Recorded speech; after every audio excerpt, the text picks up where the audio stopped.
Hello everyone, this is Direwolf20, and welcome to episode 61 of Direwolf20's Let's Play series. Oh boy, we're starting the episode 60 chain, huh? Nice. So, last episode we set up this nifty little thing to get us lots and lots of mana. And it's doing a good job. We've got half a mana pool full already, and this thing's going pretty well. One thing I want to demonstrate or show you guys, just because it's actually pretty good to know. It's good. This happens with vanilla or modded content or what have you. What we've got right here, you might notice that this thing is a solid color right now. And the reason that is because I've got this insulated redstone conduit hookup set up to a green channel that's just being kept on. Now, why am I doing that? Let me demonstrate. Check out my frame rate right now. Sitting, you know, pretty around 120 FPS, not too shabby. If I turn this green arrow off, right, watch what happens when the redstone pulse is occurring. You ready? My FPS drops to like around the 30-ish, 29, 30, right? Now watch what happens when I turn this on. My FPS is up around 70 or 80, 60. So what's the deal with this? What's going on here? I want to show you guys something that happens in Minecraft. This is just the way Minecraft works. Anytime something happens in a chunk that needs to update the visual representation of that chunk, everything inside that chunk has to be redrawn. So everything that exists inside this chunk boundary is re-rendered on your screen. In other words, it's redrawn on your screen every time there's what's called a chunk update. One of the things that causes chunk updates is redstone signals propagating. So like this thing. So this thing flashing on and off in Ender IO is causing a chunk update. So every time it blinks, which is happening like, you know, 2 or 3 times a second there, it needs to redraw everything inside this chunk on your computer. Bad times. So if you're using Ender IO conduits like this, a good recommendation that I have for you, if you're going to have a lot of flashing on and off like that, it doesn't hurt if it's like one time. But if it's going to flash on and off 2 or 3 times a second, it has to redraw that 2 or 3 times a second. That's bad news, right? So a good recommendation for you here is to have another channel on your redstone conduit here that's not used for anything. So it's just channel green, right? I'm not using green for anything. The only channel I'm really using on this guy is red. And just give it a steady redstone signal with a lever. And that will ensure that it's not causing that chunk update to occur and not redrawing the chunk every time there's a mana burst. All right, so that's good news. So that's what you want to do, right? So little tip for you guys, just to help increase your frame rate. Now, obviously, like I said, if there's something like down here, right, we've got this guy scheduled to blink once every, what is it, 5 seconds? Not a big deal if it has to redraw these chunks once every 5 seconds, right? If you wanted to, you could throw, let's say, a brown colored lever on this thing, and it wouldn't hurt, right? We could do it right now for all that matters, right? So like we'll hook this guy up, and we'll come down here, and we'll say, you know, make this channel whatever channel you want, right? And now, regardless of the redstone state, it's going to render this thing as being on all the time, and it won't flicker. Otherwise, it would have flickered once every 5 seconds, which wouldn't be a big deal, right? 2 or 3 times a second, that's a lot of flickering. Once every 5 seconds, not a lot of flickering. So little Minecraft performance tip for you guys on how to reduce the number of chunk loads and reloads. So that's, you know, episode 61's tip of the day. What are we going to work on today? What I'd like to work on is opening a portal to Elfheim. Elfheim portal will unlock a lot of higher tier stuff in Britannia, and there's a few things I'd like to get my hands on that will probably be really useful for us going forward. A bunch of cool gadgets, a bunch of cool toys, and also just fun to automate. So, with that in mind, let's get building. So the portal to Elfheim, how do we open that guy up? Well, we're going to need something called Terrasteel. Let's get our Lexica Britannia. Let's open up the book and figure out Alphamancy. The portal to Elfheim is basically a portal that allows us to, it's pretty cool. It allows us to communicate with another dimension. You can't go to this dimension, unfortunately, but you can send items to it, and the elves that live there like to trade, so they'll send items back for you. Items that you wouldn't be able to get otherwise. To get this, we're going to need an Elven Gateway Core, and we're going to need 2 Natura Pylons. You notice the Elven Gateway Core requires 3 Terrasteel Nuggets. The Natura Pylons require 3 Terrasteel Nuggets each. So that's a total of 6, plus 3 is a total of 9. Guess what? There's 9 nuggets and 1 terrasteel. So basically you need 1 terrasteel to make the portal. You're also going to need some mana. So let's see how to get terrasteel. Terrasteel is... I don't know if it has a JI integration. It doesn't really. But we can look it up in here.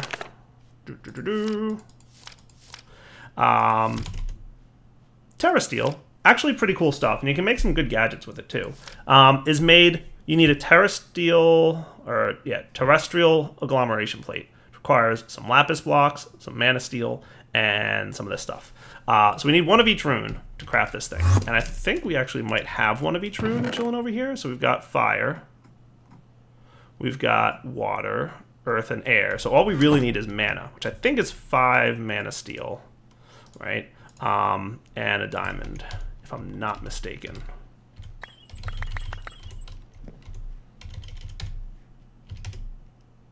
So close. So close. Rune of mana. Oh, it's not a diamond. It's an ender pearl. I was close with my memory. Drop you on there, and now we're good. Sweet. Snag 1 of these bad boys, which, keep it in stock. Love it. So that's cool. Looks like it might be about bedtime. Hooray.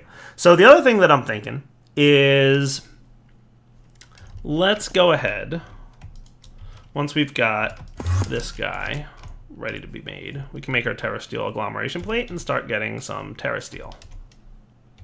Sweet. And then we're going to unify all the aspects of Botania and start automating it even more than we already have. So terrestrial agglomeration plate requires 3 of you. We're also going to need 9 of these bad boys so that I can make a block of mana steel. Cool. And that can be used for my terrestrial agglomeration plate, which I think I've got everything I need for. Nice. Cool. The other thing we're going to need is lapis. And I think 5 living rock. Cool. And if we pop out here, we can figure out where we're going to place this bad boy. So basically, to make this, we need a 3x3 area. And on it, we're going to want to place, I believe living rock goes here, here, here, here, and here. And then lapis goes in these corners. And then the terrestrial agglomeration plate goes right there. And if you want to confirm that I'm right about that, you can either test it or check in here. Cool? Sweet.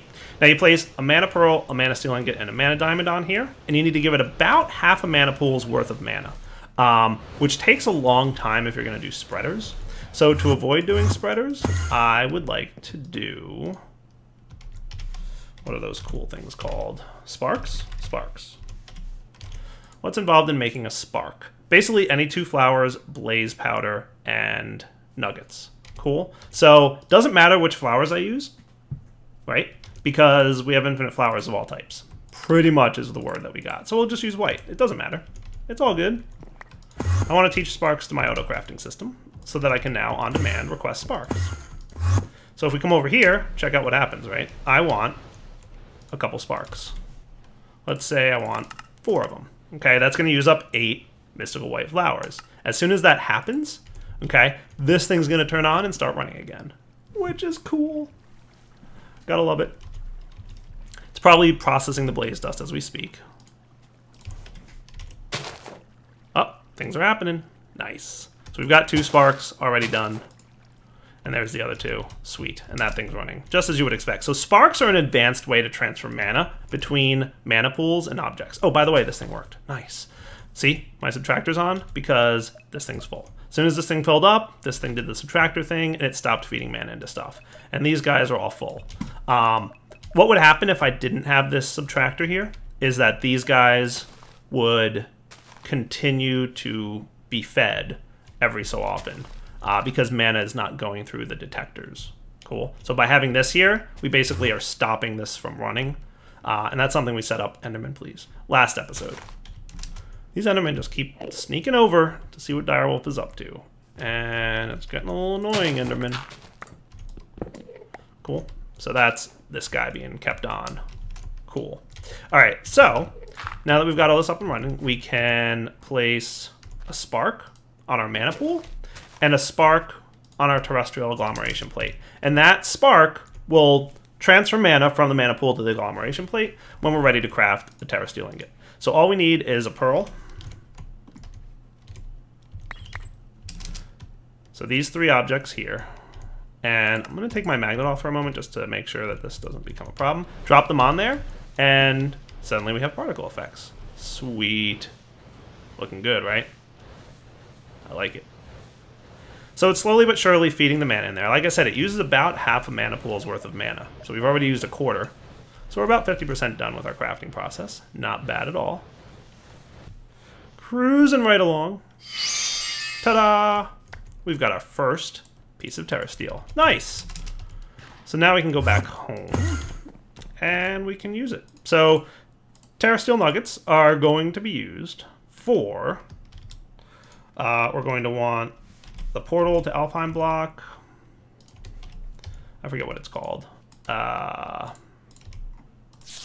So let's go back to this guy. Elfheim. 8 living wood, 3 glimmering living wood, and an elven gateway core. Gateway core. We're going to want one of you. We're going to want a few of you guys. And we're also going to want glowstone, I believe it is. And we combine 3 of them. Cool. How many total of the living wood did I need? 8 living wood. Let's put these away so that we don't overproduce. That's good. And then we're going to need mana pools times 2. And then we're going to need pylons. So we need the Natura pylon, which needs a mana pylon. So we're going to need some mana steel and some mana diamonds. Soon I'm going to want to automate the creation of mana steel and mana diamonds. But for now, that and then diamonds times 2.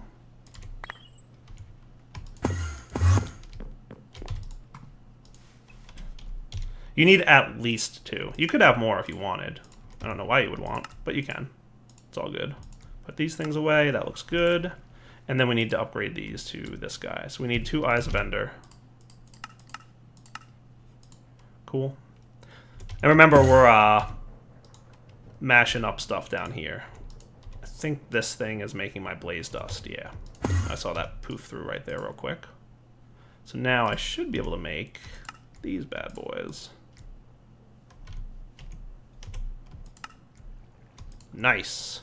So that should be it for opening the portal to Elfheim. So I decided that I want my portal roughly here. And I thought that would look good. You guys can tell me if I'm crazy or not. So to make this, we place our Elven Gateway core, and we can visually represent this with the Lexica Britannia.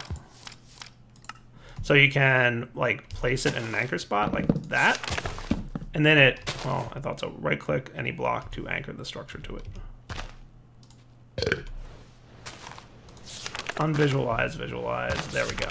So this is what it'll look like right here. Wouldn't that be cool?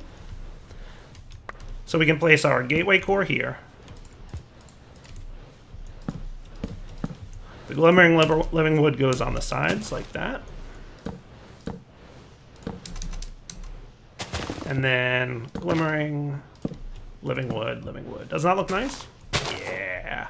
For the Natura pylons and the mana pools, they can pretty much go anywhere-ish now. It used to be a specific spot, but at least 2 Natura pylons with mana pools directly below must be laid out in an 11 by 11 area around the core. So it doesn't matter where they go. So I think a cool place would be to have them maybe right here.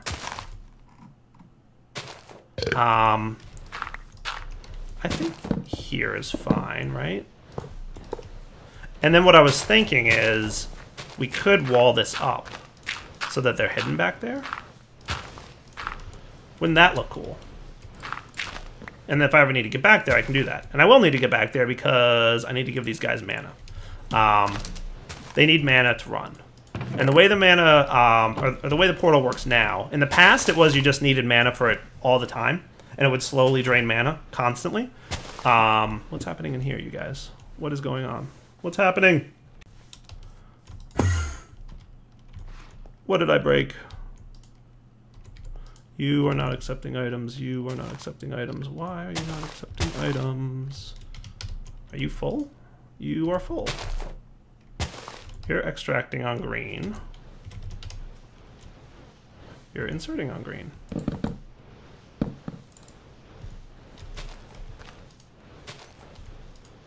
Why would you not accept items? What is happening here?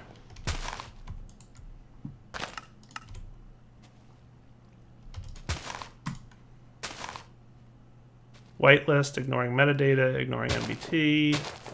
You're accepting all the right items.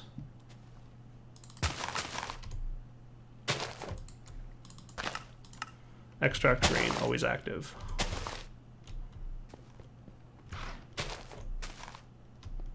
Hello?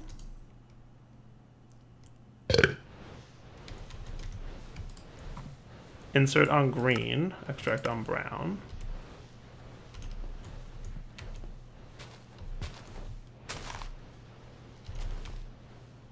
I don't know, guys. Give me a minute to troubleshoot this off camera. So I just broke and replaced the item conduits here, and now it's working. So I couldn't tell you what happened. I have no idea. But it's fixed. Must have been some kind of weird derp. Alright, so that's a weird issue that's now fixed. Which is cool. I just want to... Nice. Clean up that room a little bit. Beautiful. Everything's working now. Don't know what that was about. Anyway, I was saying that these guys need mana to run. It used to be... Let's make sure that this is in accepting mana. Yes, tablet 2 mana. It used to be that it would constantly drain mana out of the mana pools. It is now that every time you do a crafting mechanic, right, anytime you throw something into the portal and get something out, it uses a bit of mana. So you can leave your portal on all the time and it won't drain mana. It only drains mana when you actually craft something, which I think is totally a better approach. And I'm very pleased with that. So remember, mana tablets hold about half of a mana pool each. So that's good. And then you start cruising. Sweet. And I want you to fill up, so hey, you are tablet to pool, now it's pool to tablet. I want you to give me a bunch of mana. Lovely. Super cool. This should be about done. You can tell by the color of the mana tablet, once it's completely white in the center, you know it's pretty much done. Nice. And then we can cover this up, and in theory this should work. If I right-click this dude, oh yeah, achievement get. That is cool. And we can just teleport through to get out of there. Nice. That is super cool. And we've got a portal to Elfheim open. Nice. So what kind of stuff can we get with this portal to Elfheim thing? Oh, all kinds of goodies. So the first thing you're going to want to drop into this portal is your Lexica Botania. Oof. Hello.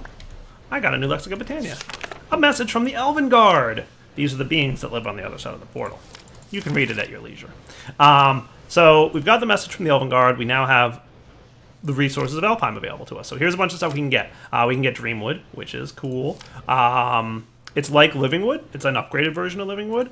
But you can also use it to make other things. You can also get Elementium. Elementium is 2 mana steel per Elementium. Most other items are 1 item per. So it's like 1 mana pearl gets you 1 pixie dust. It's 1 diamond gets you 1 dragonstone, right? Elementium is the exception, 2 to 1.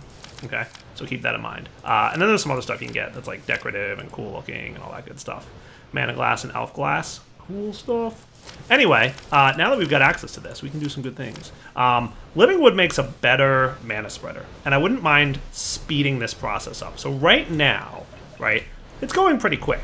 But if you look at it, the bottleneck is really the mana spreader. How quickly can this mana spreader spread mana, right? How quickly can the mana get drained from this Gormalaeus, right? In a moment here, like watch the mana spreader, right?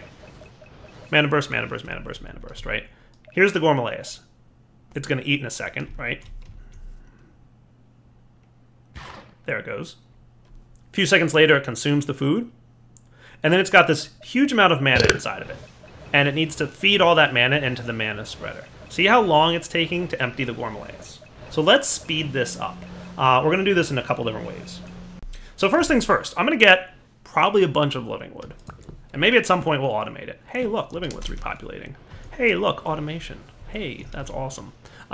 Living wood, we're going to convert into this fancy dreamwood. And you can throw stacks at a time in there. And like I said, it's using mana from those pools in the back, so eventually we're going to want to either automate refilling them or, you know, manually refill them. Spoiler alert, totally going to automate it.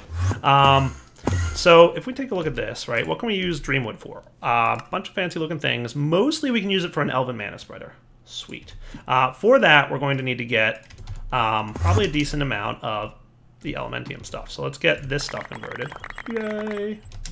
And this will get us about 16 Elementium, right? Because it's 2 to 1 for the Mana Steel. Pro tip, don't drop items in there that you don't want to lose, because you won't ever get them back, right? So right now, if I drop this lever in there, it's gone. See you, lever. It's not coming back. It's basically a garbage can. The elves are like, oh, a lever, thanks. So let's get about 6 of these. Hey, you. 1, 6. The other thing I wouldn't mind taking a look at is... So mana spreaders have a bunch of cool things we can put on them. Let's see. I don't know where they're listed under. There's elven mana lenses, and then there's mana lenses. Mana lenses do a bunch of stuff, right? There's a bunch of things that they can do. They all affect your mana bursts, right? And you can read through them. Velocity makes things faster. Potency delivers more mana per burst. That's what we're going to use. But there's other ones. Resistance lens, efficiency, messenger, bounce lens, gravity lens, bore lens, breaks blocks, damaging lens, hurts entities, phantom lens, goes through blocks. I mean, there's just a bunch of lenses that do a bunch of cool things, okay? But what I want for now is a potency lens. So how am I for Mana Steel? We could use some more. Let's go get a little bit more. And I don't know how this thing is doing in terms of mana, but we're going to want to fill him up soon too. He's out of mana. So let's get ourselves some lenses. We're going to want 6 of them, right? So 6 mana lenses. 1, 2, and I don't think they stack, if I'm correct about this.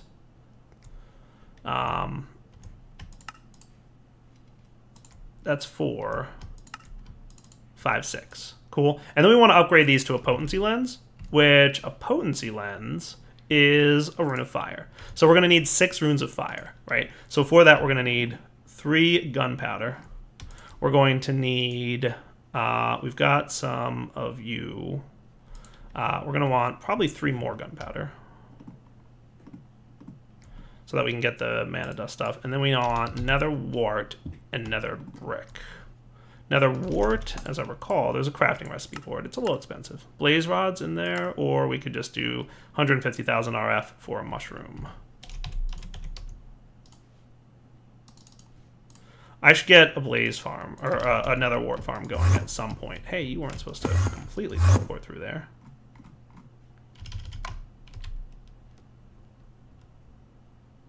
Go ahead. Thank you. Wow, just 1? Sweet.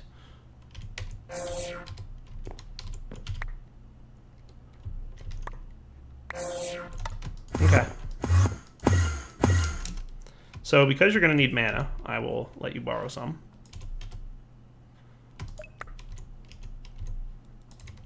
And I'm going to real quick off camera craft what I need to craft, which is some of these guys.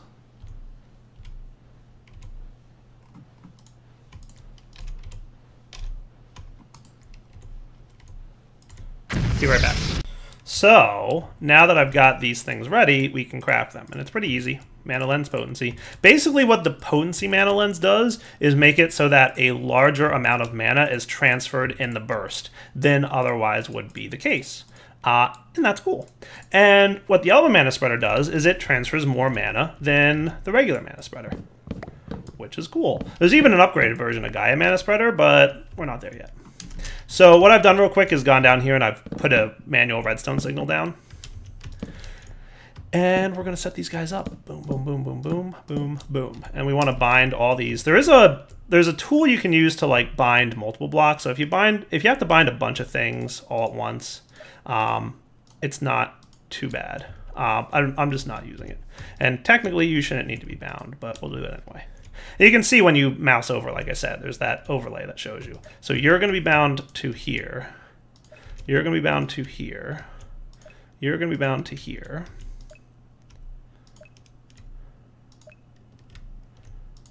There. There. And there. Cool. And then we want to put our potency lenses on. So that's easy enough to do. Just that, right? And it's got the potency lens. You can have two lenses on, by the way. Two different ones. But potency is all we really need. Velocity is usually another good one to put on, but because they're literally one block away from the mana pool, it's not going to help that much. So if I turn this lever off now, okay, watch the speed increase that we're about to get in terms of how quickly we empty the mana from the Gormalaeus compared to what it was before. So in a few seconds, it should drop its Beef Wellington, right? In theory, there it goes, right? And check this bad boy out. Look how quickly it's emptying the Gormalaeus. How cool is that? So we've probably just doubled the speed of mana production, right? I would say double is probably an accurate statement. And it's ready to eat again. That was quick. Go compare that to the video segment a few seconds ago when we had the slower versions, right? Now we could have put mana lenses on the regular Livingwood spreaders, and that would have increased them for sure. But Dreamwood's even faster, right? So we'll do the Elven mana spreaders and we're cool. All right, back in a moment. So the next thing I'd like to get is going to require mana pearls, which get converted to pixie dust. Then we're going to pop over to, not our draconic room, our home. Those being in line with each other is definitely a mistake. I need some glass bottles. If you would be so kind as to get me, let's say, a stack of those. Perfect. I'm going to go travel somewhere. That's not what I wanted to do. Did I set up the end on this guy? I did. Nice. I'm going to real quick snag some air. Look, dragon and enderman, all I'm taking is a little bit of ender air. Okay? That's it. I'm here to take air. How about we not make a federal case out of this? Okay, buddy? See you later. If the endermen get upset about me taking air from their dimension, I think they're being a little bit touchy. So with this, we can make something that's really cool called red string. And red string is nice. It's basically an ender air bottle, pixie dust, string, and a redstone block. Cool. Which I want, well, at least one of for now. And red string can be used for all kinds of cool things. There are red string containers, red string dispensers, red string neutrifiers, red string comparators, red string spoofers, red string interceptors, and you can also use it to make luminizers. What I want to use it for is a red string comparator.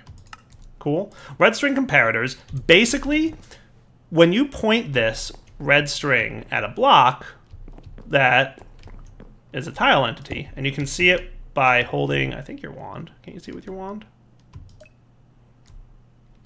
I thought you could see the red string with your wand.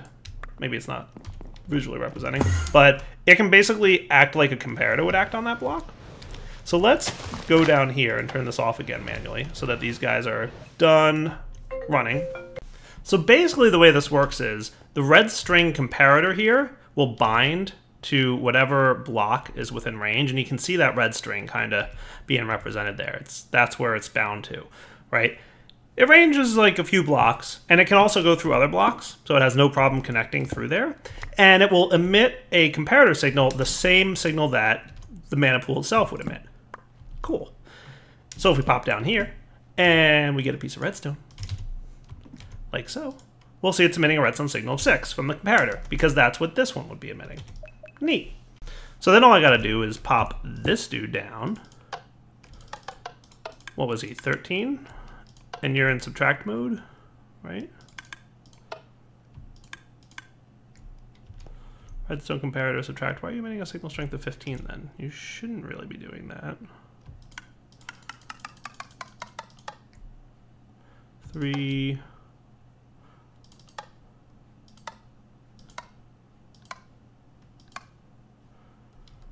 Does it matter what side it's on for subtract mode?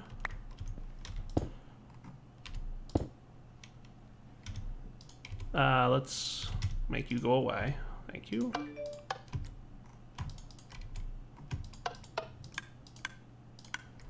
I guess it does. So then all we got to do to get this behaving properly would be to go, let's say, under here. Right, with our redstone conduit. And we'll just connect up to this dude. Right under here. Cool. So now, what this means is we can get rid of this stuff. And we can hide everything underground a little bit better. Cool. So if this was like, you know, -3, it's going to be fine. It'll stop these guys from running. So let's turn this off over here. That's the lever that was like a manual on-off switch, right? So it's not running right now because of the forced redstone 3. So if I set this back to 13 is where I think I had it, it's no longer emitting a redstone signal, and things will run again. How cool is that? So that is the red string comparator. And there's other types of comparators, or red string devices.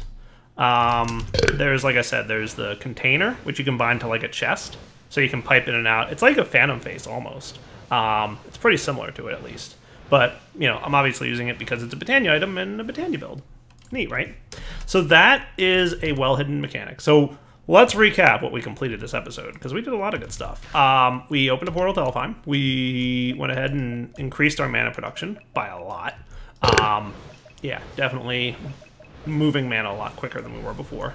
And we got Terra Steel going. We got all kinds of good stuff. So let's wrap up the episode here, and we'll come back next time and see about doing a little bit more automation type stuff. And we'll also take a look at some of the cool gadgets that are available to us now from Britannia, courtesy of the fact that we opened up the portal to Elfheim, which is always a good time.